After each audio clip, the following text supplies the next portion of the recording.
I sat there in horror, watching Thomas's legs walk between his bedroom, the kitchen, and the door, over and over again.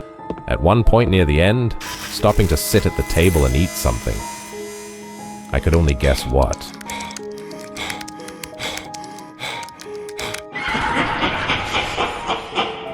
For context, I met Thomas when we were randomly assigned to be roommates our freshman year of college. Nothing seemed to be off with him back then. Yeah, he was out a lot and came back late at night, but I always figured he was just having fun with friends. It's not like I wasn't doing the same. We had 4 semesters of living on campus. 2 years.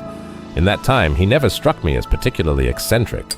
Maybe a few little things, like how he never put any food in our mini-fridge, but nothing that warranted genuine concern. It wasn't until we moved into an apartment that things started to become strange.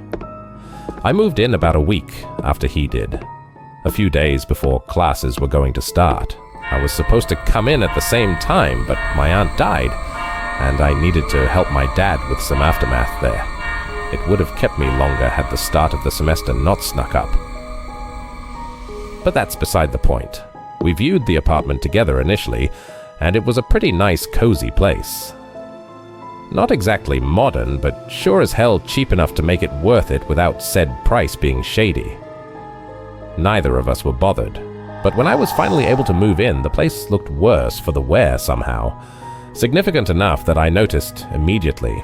The paint in some places had started chipping severely, something Thomas didn't even react to when I pointed out. The floors were mostly fine, but a few of the boards creaked particularly loud, which I hadn't noticed at our viewing.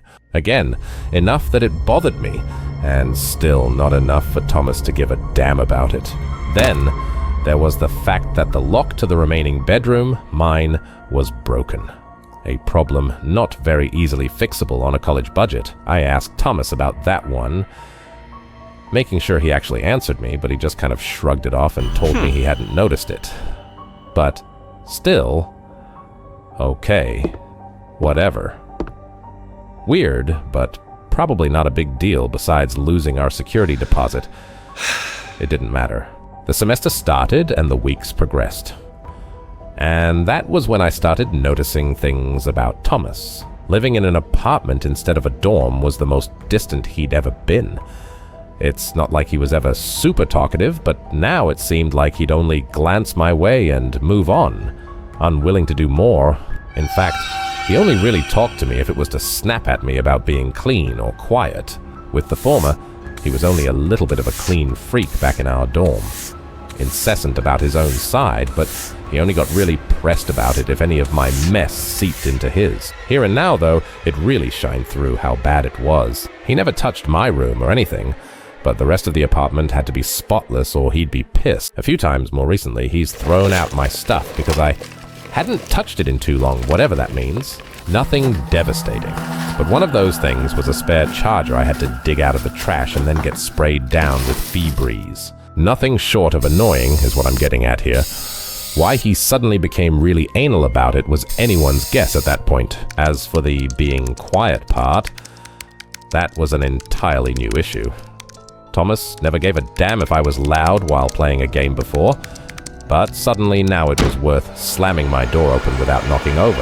I asked him to maybe be a little more polite about the issue when it came up, but I was again sort of just brushed off. Still, it rubbed me the wrong way how suddenly angry he was getting about the issue. Yes, it was my fault, and I got better about it. But what the hell was with the switch up? Yet, I still just wrote it off.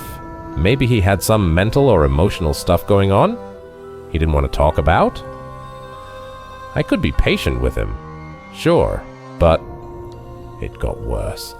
A roommate who clearly labels what food is his in the fridge is nothing to be mad about. Still, a few weeks into the year, I did a deep clean of the refrigerator. One that, to be fair, I had meant to do as soon as I moved in.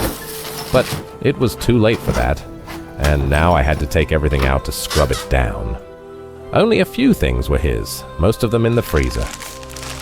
I took them out, setting them aside to clean it up quickly so nothing went bad. Probably no reason to worry about that, but whatever. Once I was done, I was checking over everything as I put it back in when I noticed something with his name on it had an especially pungent smell. It was awful enough that it made my nose instinctively wrinkle up. I put it back down, hastily shoving everything else back into the fridge before turning to it. Nothing really weird, just a piece of meat in tight saran wrap that looked to be still a little bloody.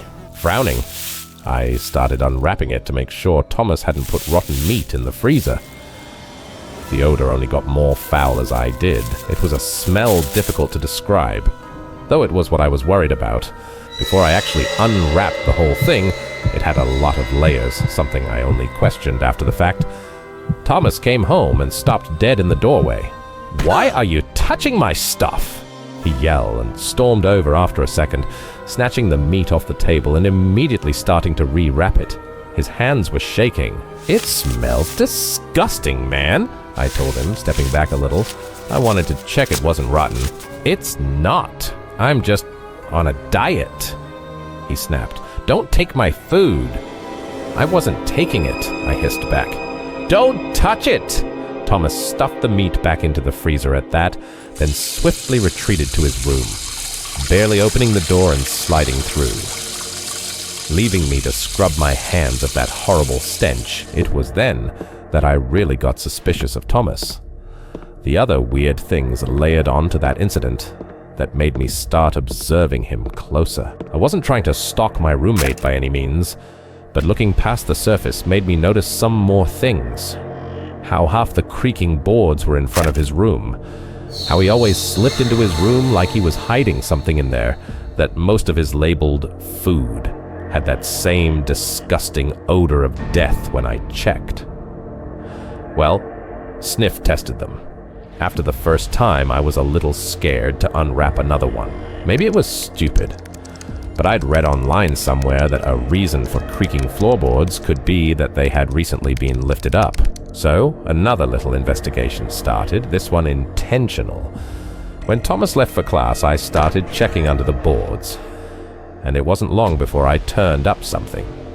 A handsaw, off-putting thing to be hidden under my feet, to say the least.